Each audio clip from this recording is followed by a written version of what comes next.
Welcome to the Strategy with Jason podcast.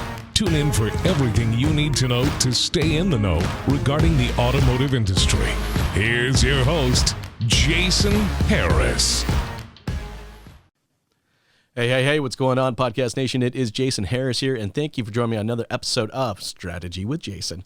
Today, I have a very special guest. In fact, I've been looking forward to talking to this guest all week long. I have the one, the only, the oh-so-famous Mr. Tony Koubridis. Did I say it right? Oh, it's pretty close. Koubridis, yeah. Koubridis. Tony K. Tony K. I got Tony K in the house. Tony, what's going on? How you doing, man? I'm doing great. Jason, how are you, man? Good. Hey, Tony, for everybody out there that's watching and listening right now and kind of don't know a little much about you or kind of how you got started in the industry, I love kicking off these podcasts with a little origin story because I'm always super fascinated too. How did you get started in this crazy little world we call the automotive industry? I love it. It was my lifelong dream not to be in the automotive industry. And when I got out of university, I got to give credit to the Acura store that I started working at because they put out a great ad and it said in big bold letters, free demo. And I said, great. Just got home from university. I was in the US. I came back to Canada. I said, I need a car for the summer. I'll sell some cars. I know the dealerships are busy. And then come the fall, when everyone goes back to school, I'll find a real job. And 25 years later, I am still yet a lot happier in the automotive industry. So it was, I'll give you guys that ad if anyone's looking to add some salespeople because it works really well. That's awesome. That's actually a pretty good strategy. I think, but like most people that get into the business, we always kind of had some type of like carrot dangled in front of us, right? I will say there was one other thing. It did say looking for university educated people to change the way that, people look at car dealers. And then in big bold letters, the free demo. So the university part was good. I think the free demo was the hook that got me though. That's cool. That's actually a good strategy. I like that. Well, hey, thank you so much for taking the time to jam with me today. We have some really cool topics. We got some time to kind of chat a little bit before I hit the record button. And I think we have some really fun topics. So what I want to kick off is kind of our first conversation today around lead management best practices, which we had both a good giggle about this because the fact that we're still talking about this and it is 2021 and we're going into 2022, it feels like inventory pictures on your website conversation that we had for a decade. It feels like this conversation has been happening for almost a decade, but I think we're getting towards the tail end of really identifying of how you should properly manage, these quote unquote leads, which by the way, I hate that word anyways. But I know you got some thoughts and opinions on this. So when you hear lead management best practices, what comes to your mind first? It's funny. I started lead management training and I want to say it was like in 05, 06. So it's been a little bit, it's been 15 years that we've been having this conversation. Mm-hmm. And the big part of it is it's about like anything else. It's having a strategy, having a process, but understanding what's your goal. So when a lead comes in, be it, on the phone or email or whatever else, a chat, it's kind of understanding what's your goal. Mm-hmm. So if you think, hey, I'm going to get in, let's use email leads because they're the most common, I guess, that we talk about. You get an email lead. If you're thinking you're going to go from email lead to sale in one step, you probably don't have the right process in place, right? You have to understand what's the goal, your first goal. Well, it's to get them to communicate back with you. So the things that you do in that first step need to encourage that action that you want. So if the action is, I want them to reply back to me, well, then give them a reason to reply back to you. And then you can go through the other steps, which is, have a conversation, set an appointment, have the appointment show up, and then once you get them, then you sell them the car. Obviously, I think everyone knows how to do the last step. It's understanding though that first step is communicate. How do I open up a line of communication, right? So obviously there's some things that you can do. Answer the question that they've typically asked you in, again, right? I'm using email as the example, but it's funny. I do a lot of mystery shops and I ask a very specific question in every single one, and very few of them actually answer the question. The other part is give me options, because how many times am I 100% on that one specific, stock number 1, 2, 3, 4, 5, and I won't look at anything else? Well, the data tells us almost never. Right? Mm-hmm. They're always open to a different one, a different model, a different option here, a color there. So give some of those options and let them know we're here to help you find the perfect vehicle for you. We've got tons of options. Well, now what did you do? Well, you gave yourself the best chance at having a conversation. Instead of saying, oh, I told them to come in, they never responded, there's a bad lead.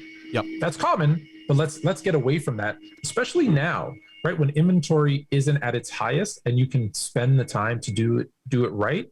Now's the time to put in these kind of processes and procedures, because you should be probably not getting as many right now. Well, there's no excuses, right? Yeah, Come on. There's no excuses. Exactly. Like, you have the time. In the past, it's always been, I got to use a template because we have so much coming in that I need to do. Now, I don't know how you feel about templates. I don't mind templating the structure of a conversation.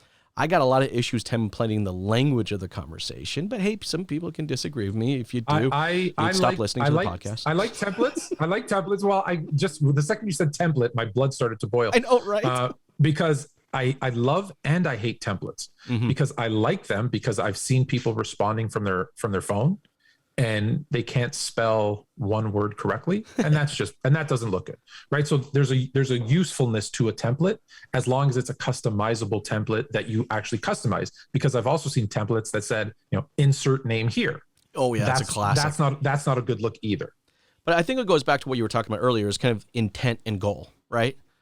Like, really, what is the intention that you have behind in the communication that's going out, right? If your intention is just to sell them a car, you're missing a lot of steps in between there, right? If your intention is to create a meaningful connection and actually have a bloody conversation, then the way that you communicate changes a lot. But you're 100% right. Like, it all starts with what the dealerships define, goals are. And unfortunately, I still think there are a fair amount of dealerships out there where the goal is just simply to sell a car, not to actually have a conversation. Now, but then I also think, with technology today, like, there's no excuse to have a conversation. I get the excuse from dealerships to go, well, I got to be honest with you, Jason, like, you should see some of my staff and the way that they type, like, for them to actually try to, like, hold a conversation back and forth online is probably not going to happen. But it's like, okay, we've been using that excuse for a long time. Like, enough's enough, right? Have them send them a bloody video. If they suck at that, in fact, it will take them less time to record a video response than it will to this, right? Yeah. I mean, what do you say? What do you say when people make that excuse? What do you say to them? You know what? I say the exact same thing. I say, one, that's why you use a template, just give them limited things that they need to change, but still sound professional and give the information. Or two is, you're absolutely right. If it takes them 15 minutes to write a proper email because, hey, they struggle with that, well, it probably takes them the same amount of time to do a quick video, 5-minute walk around. Hey, you were interested in this car. Here it is. And do a quick little walk around. Here's a couple of really cool features. When are you available to discuss this any further? And come in, whatever those questions are, again, depending on what your goal is. And then just take a shot of the dealership and be like, and look, we've got 50, 175, we're part of a group that has 20 dealerships and 10,000 pieces of inventory. So if this isn't the perfect vehicle for you, I'm sure that we can find the right one for you. Please contact me to find out more. See, now I like that, because in that language, all right, the language that you used right now, the words you use kind of shows, the intent to want to serve someone. Right. And I find that, I'm like you, I end up doing a lot of mystery shopping, and I gotta be honest with you, man, I would say less than 10% of the responses I get back have any type of language around the intent to actually want to serve someone, where I find that almost all of the email replies I get are in the intent I need to get information from you before I give you any information. Right. All right. Yes, let's talk a little bit about that. How can dealerships change their templates, or let's say their language, to be more of a intent to serve someone versus just an intent to get information? Shop for something else, or mystery shop another store. Because just think about your shopping behavior, and every car person, every salesperson for that matter, has bought something else. So just kind of take it into your hands and say, okay, if I were to, I'm looking to buy anything, a cottage, and reach out to someone. And if the first thing they said to you was, well, tell me about the house that you're selling, and tell me about, the car that you drive and how much income you make, and, when you'd be available, when you're looking to buy this cottage, what would your reaction be? You'd be like, whoa, hold on. I'm asking you questions. You're selling me a product. And so if that's the reaction you have, then change your language. Think of it from the consumer side. And like I said, you can still do both. You can still ask them questions, but just remember, just give, right, as much as you're getting. So it's fair to ask them a question if you've answered a question. It's fair to ask them a question if you've given information. There's nothing wrong with that. But just again, what is the goal of that first conversation? It's to start a dialogue. And if you're just asking a bunch of questions and they feel like they're being interrogated, that's not starting a dialogue. People tend to clam up if you do that. And I want to go back to something because we touched on it briefly, but now's the time to do it, because I understand inventory is lower than usual. Grosses are higher than usual. And you typically have more than one person who's looking to buy a specific vehicle on your lot. So it might be, a bad opportunity where you start getting into bad habits. The problem I have there is if you start getting into these bad habits and then they become routine, when inventory does eventually come back and you now have cars and you need to get back into the kind of a customer-centric sales process, you have all these really bad habits. So I encourage people to say, hey, now is the time to, even though I know I've got 10 people on that car and I'm going to make the most gross on it, or that vehicle, I shouldn't say car. Now's the time to let me put those really good processes in place so those become habit. So then when we become busier and there's more inventory and we have to do this, more often every day, the good habits are the ones that you fall back on. Yeah, it sounds like dealers need to kind of look at this as a value exchange.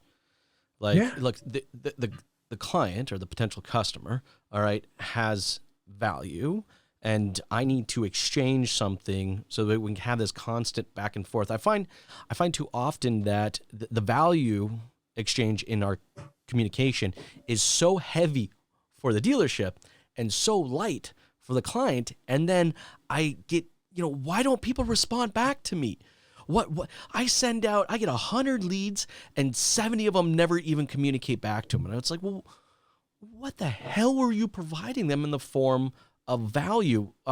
When I say that, what comes to mind to you that are solid dealer value statements that encourage good conversations?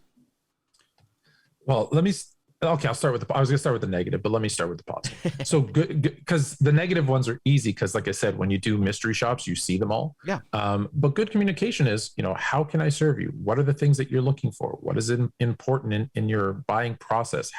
Those are okay questions. But like I said, here's the vehicle that you inquired about. Here's answering the question. I'm going back to this, and I hate to use the term going back to basics, but these are kind of the 101s, right? It's answer their question, give them information, let them know a couple of other options.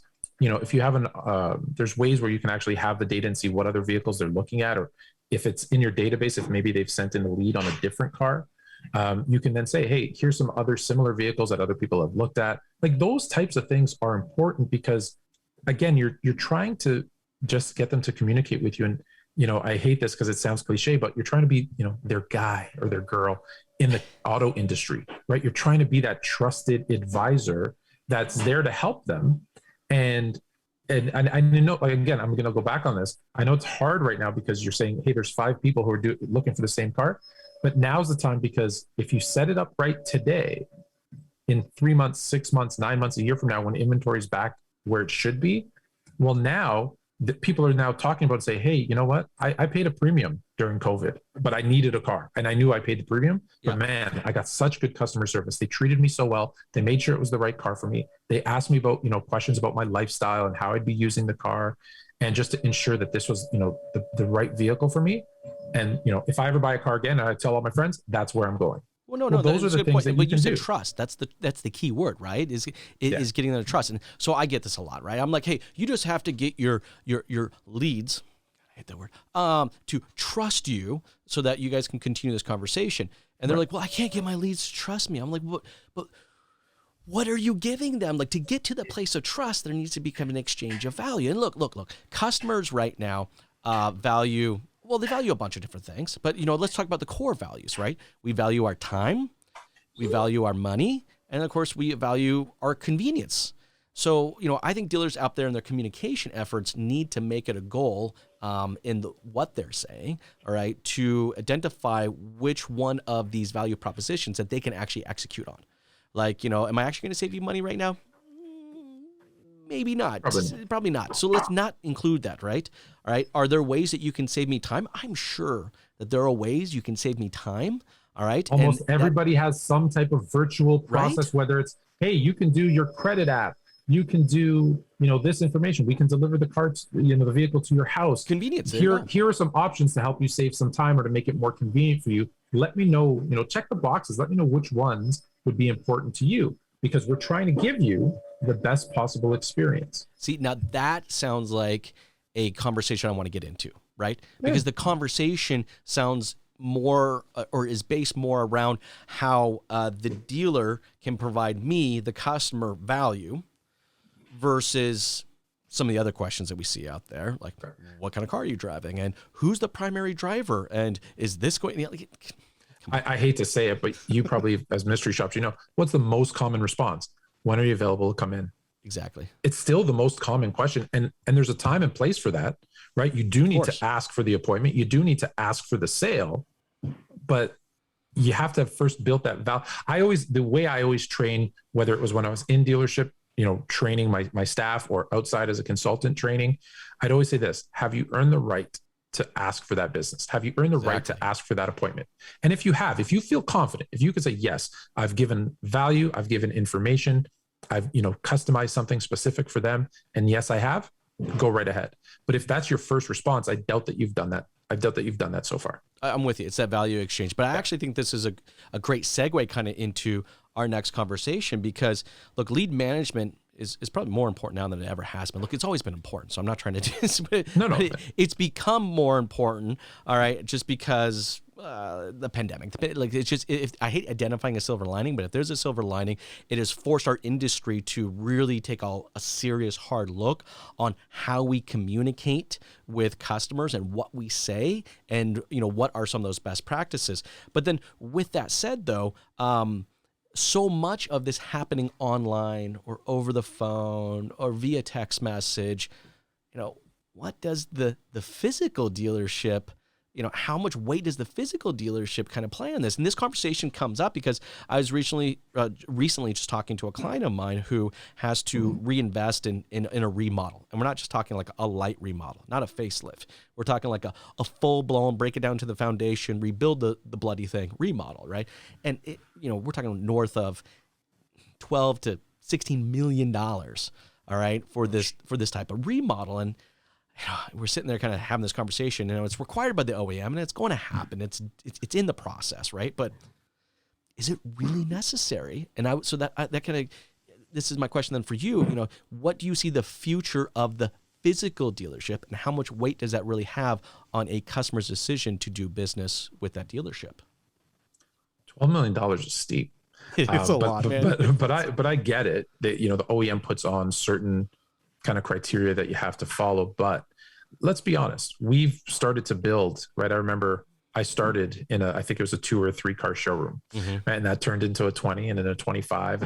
And dealerships keep getting bigger and bigger, but do you need that much space? In today's kind of age, what COVID did was really just accelerate what was already happening. True. Right? Because if you look south of the border, the Carvanas and the Automaxes and those types of things, they were already there.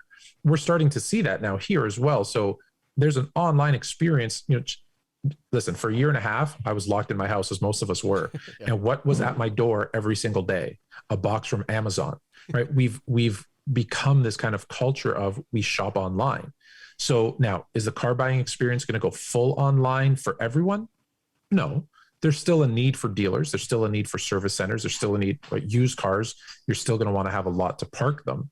And it's interesting because, to your question, I think the direction we should be going is into these smaller dealerships, maybe with a little bit more parking, maybe with a bigger service department, because that's really, let's make it something that customers will feel comfortable coming into, a more intimate experience. So that being said, does the buying public want to come into these big, huge dealerships and think, oh my God, am I paying a premium for this? Yeah, good Do point. dealers want to spend, to your point, to your friend who's with $12 million on a dealership?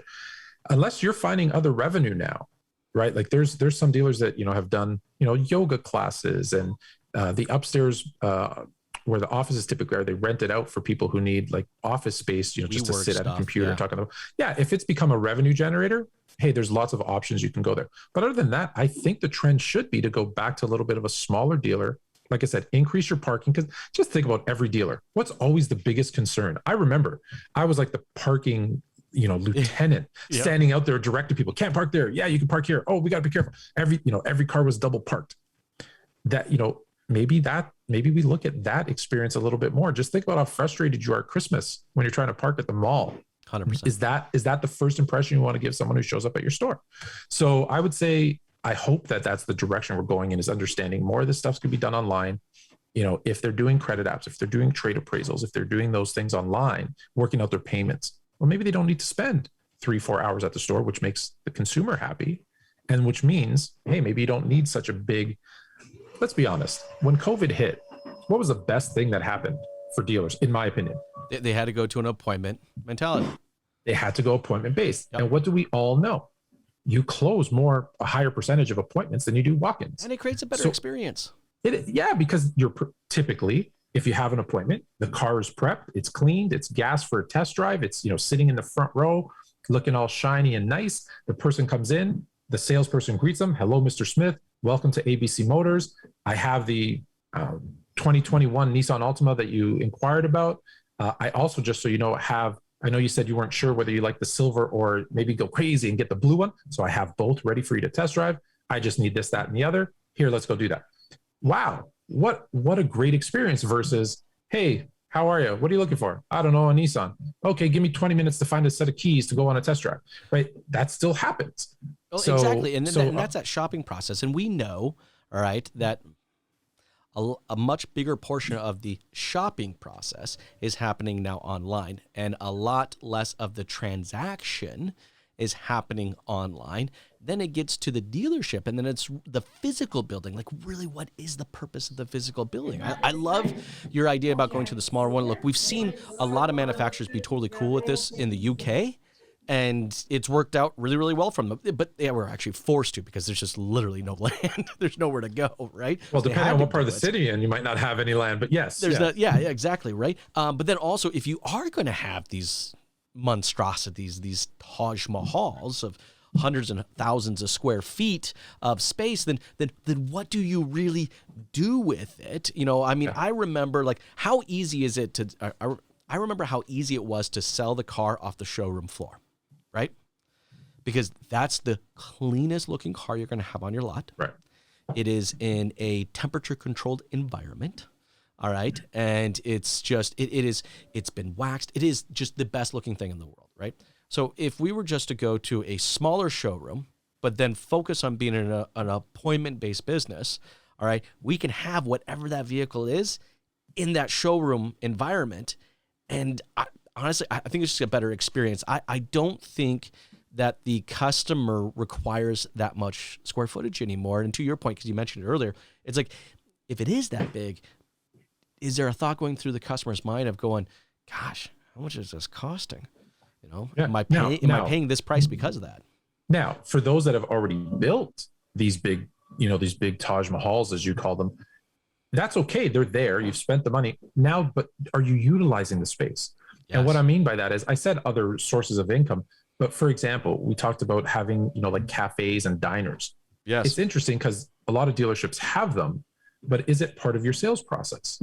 In most cases, it's not. It's, hey, if the customer wants one, or if the salesperson is hungry at lunch, so they don't have to go out somewhere, they can, purchase here. Yep. Techs love it because they can get a, sandwich and eat, and they don't have to go out. But is it part of your process? Are you using? Okay, I think I told you this, but I'll share it again. Deloitte did a survey of, it was between, I think, 2,500 Canadian car buyers, and they asked them a series of questions.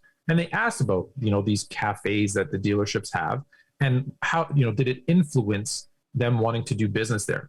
Only 1% said yes. Yep. 1%.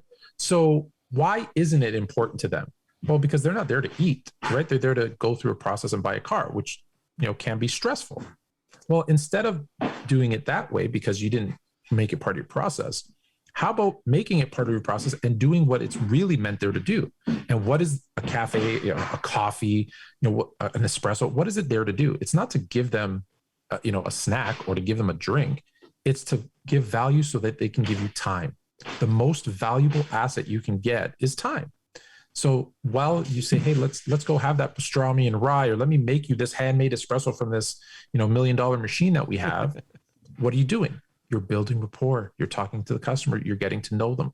You're telling them a story about how either this cafe, became part of the dealership's process, or where this massive, brass espresso machine came from, whatever the story is. And then you're asking them questions just like anything else. And so now you're having a conversation. You're getting to know them.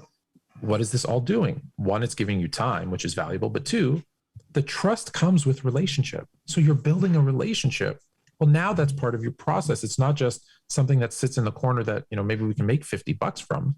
It's it's like in a regular office, it's the water cooler intention. Conversation. It's showing intention, right? Yeah. Like what is the intention behind having the coffee there, and what is the intention, behind having the cafe there? You add these extra things into the dealerships, and to your point, look, most of these things, they're just sitting there.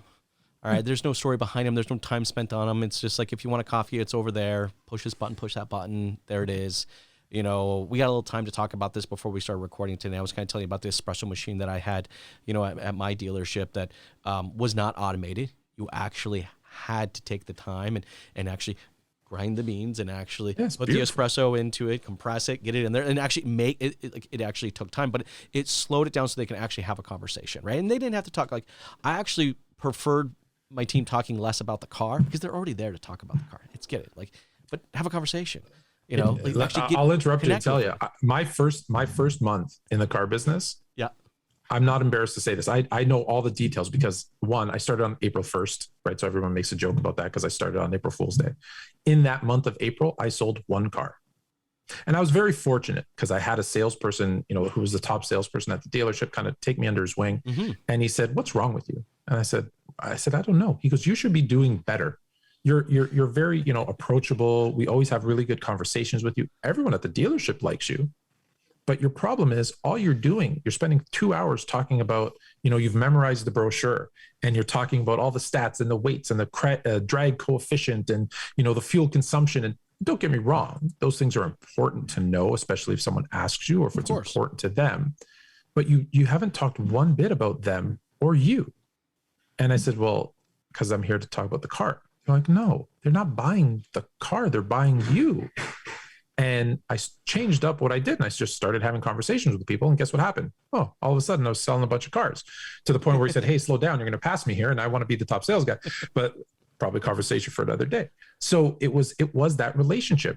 And then the second part of that, so it's buying you time, it's building that relationship. And the second part of that, which we talked about earlier, was what is the story behind either, like I said, your cafe, your coffee machine, your sandwich, right? Like you said, hey, there should be a sandwich named after the dealership, right? And it should be more about its physical appearance than even its taste, right? Because you want something that, you want something that people... You can have fun. Look, you got a coffee machine there, and you're going to be doing sandwiches, or you're going to be doing something else. Do it with the intent to have fun, or to enhance. Look, to do it with the intent to enhance the experience, right?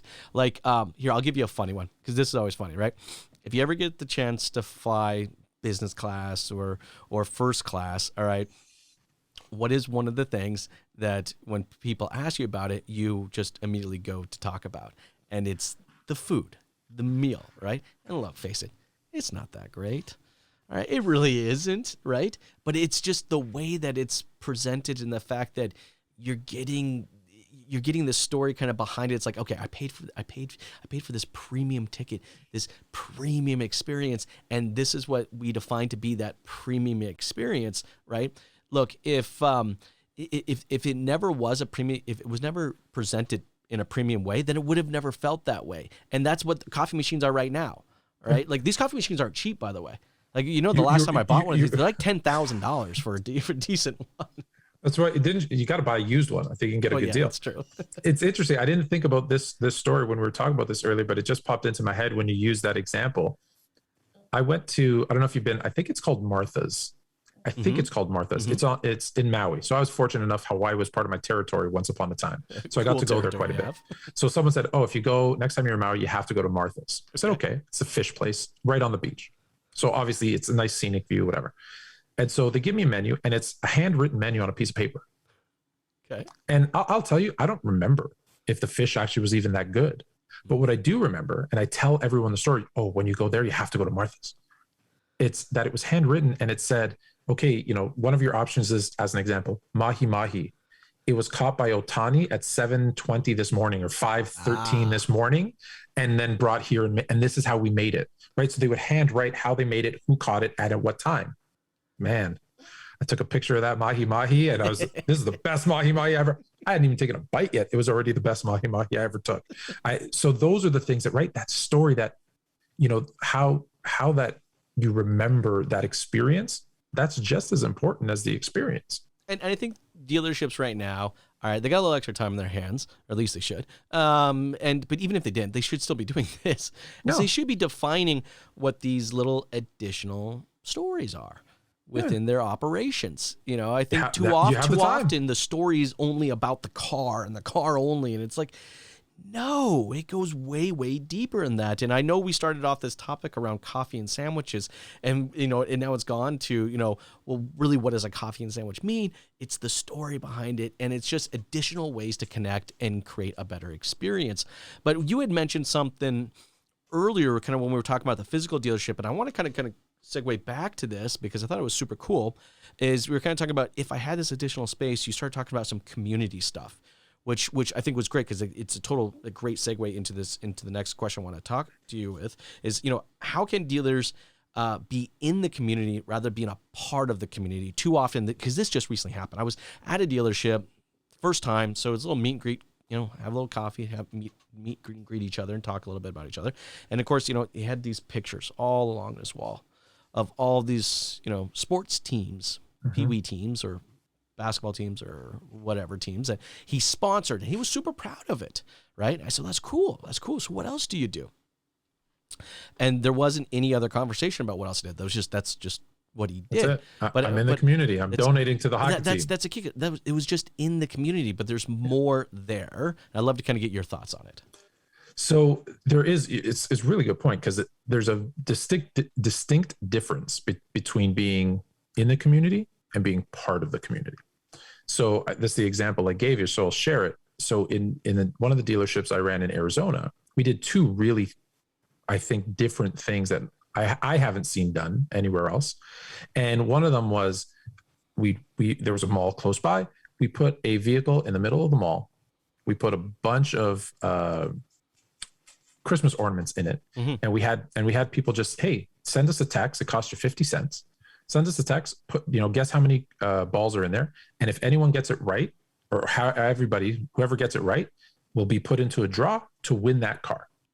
And the fee was split between us and the phone company. And we actually paid for the car 5 times over. So there was really no expense to do it. But it showed the community, oh my God, these guys are always giving away free cars because, hey, and we're in the mall, we were in the community. We had people standing there. They were giving out candy canes. It was a whole kind of production to say, hey, we're not just, listen, it's not bad to sponsor the local hockey team or baseball team or whatever. It's good. They need sponsorship. But what did that do to help the community? And so from that, we said, what more can we do? So it's great to give away a car. It's great to, give out candy canes and, Santa hats and those things. What more can we do? So one of the issues with the local high school was attendance. So, we had conversations as we were trying to figure out what to do in the community. And they said, look, our students just aren't, it's Arizona. The weather's beautiful. The kids want to go out and, they don't want to sit in a classroom. I get it. I would have done the same. And so we said, okay, well, what can we do to encourage, the students to show up more? And we sat down with student council and we had a conversation. We said, okay, we're going to we're big on giving away cars. So we're going to give a car away to anyone if they get perfect attendance. And the same type of deal. If there's 20 people that get perfect attendance, we'll put them into a draw, right? We're going to give away a free car. The car is plastered with the dealership's name on the side. It would go to all the basketball games, all the football games. It was parked outside. Win this. And the exchange was That's student too cool. council would then come to the dealer on Saturday, and those silly signs they would spin out on the road and say, hey, come in for the best deals, right?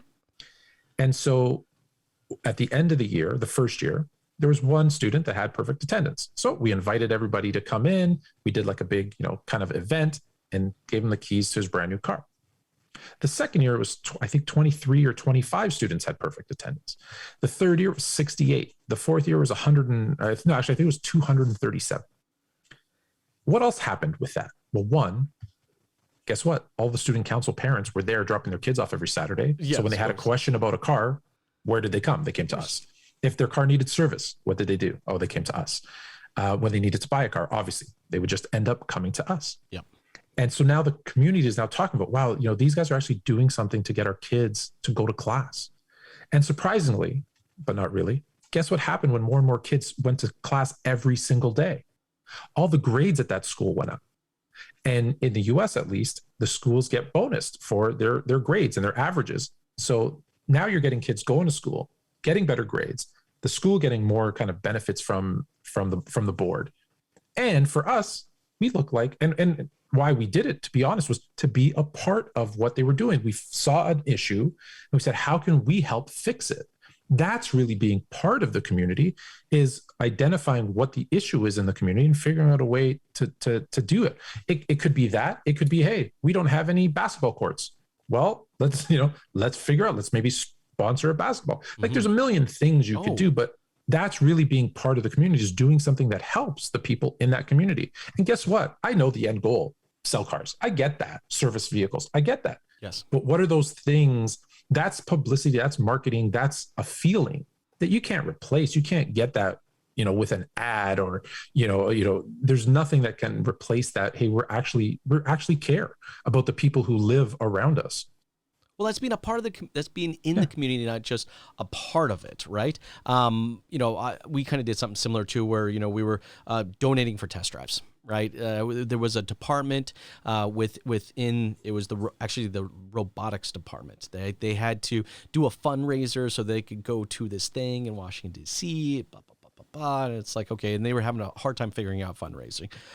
So it's like, okay, well, let's do that. So that was a fun one. But then that spawned into a bunch of other things. I went to a small school, kind of an old school, right, where we actually had a mechanic class. Like this doesn't exist, I think, anymore. And I think I very seldomly ever hear this, is where, you'd actually learn how to change the oil on a car and how to replace a tire and how to, how to actually work on a vehicle. They had a, is that not a thing anymore? I had it at my school too. I think it's pretty rare. Like I just don't hear about it that often. Right. So the school that we started to create a relationship with, I found out that they had this program, but then the program stopped. Right, because of funding and a bunch of other reasons too. Right. Why is what vehicles would they work on?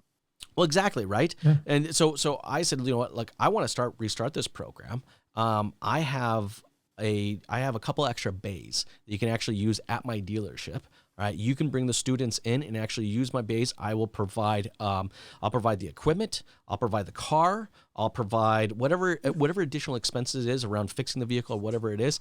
And then when you guys are done fixing the vehicle, I'll even provide the vehicle. So like I think one year I gave them a Honda Accord with like 300,000 miles on it or something like that, and with a blown engine. I said, look, you replace the engine.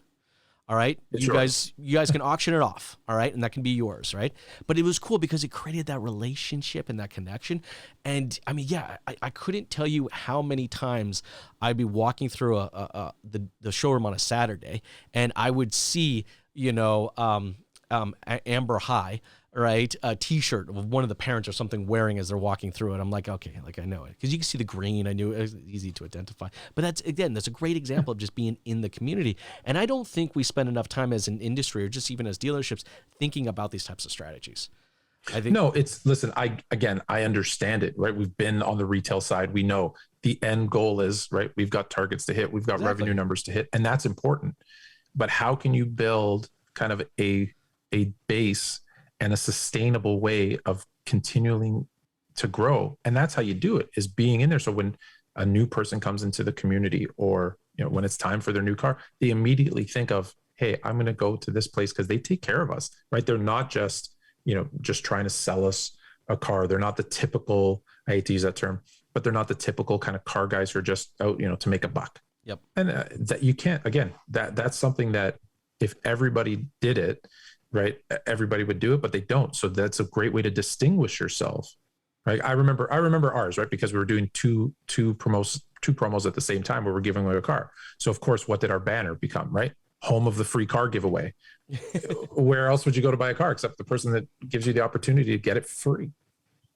No, but you're 100% right. And I just don't think that we don't make it a goal. You know what it is? Right. It's a good idea. And Tony, I hate good ideas. Because if a good idea is not rooted into a goal or objective, it just kind of stays in good idea land. It just kind of stays up that it never actually gets put into action, and it never actually then gets executed. So you just circled it back to our first point, right? Well, it's a good exactly. idea to have a good process, but unless you put the process into practice, it's just a good idea. Okay, so let's talk a little bit about that. Yeah. Give some dealerships some advice on how they can transition a good idea into a goal and objective, and then deep it into, because that's what you guys did. You guys took a good idea and you actually turned it into a goal. It's gonna sound so simple. Write it down. Make a plan.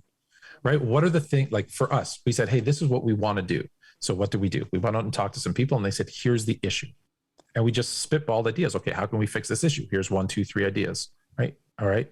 Which one makes the most sense? Hey, you know what always works? Giving away a car. A brand new graduate. What do they need to go to university? I need a car to drive there. Perfect. So that's what we'll do. We'll give away a car. Now, how does that work? Well, it's going to cost this much. What's the ROI on this? What do we need to do, all right, to make this achievable? Is it, add $50 here or $10 there, whatever it happens to be. So just literally just write down the plan, write down what it looks like. And then, right, then you got to roll it out and stick to it. Just like anything else, I'll equate it to something we do at the store every single day. Mm-hmm. What do I see still to this day? And what did I do? Every single, I don't know, whether it's Friday or Saturday, what are you doing? You're sitting there with your sales team and you're doing again, everyone will have a different one. I use the 6-point. They're doing a 6-point walk around on a car. Why? Because you want them to do it a specific way. You want them to go feature, benefit, feature, whatever it is that your model is, yep. Right? You want them to do it consistently. And how do you do that? Well, you keep showing them how to do it every week, every 2 weeks, again, whatever it is. Well, that's the same thing with any process. Unless you keep going back and saying, hey, this is the process, it may never actually become just ingrained in everyone's DNA. But the more you do it, the more you talk about it, the more you practice it, the more likely it is that it'll happen.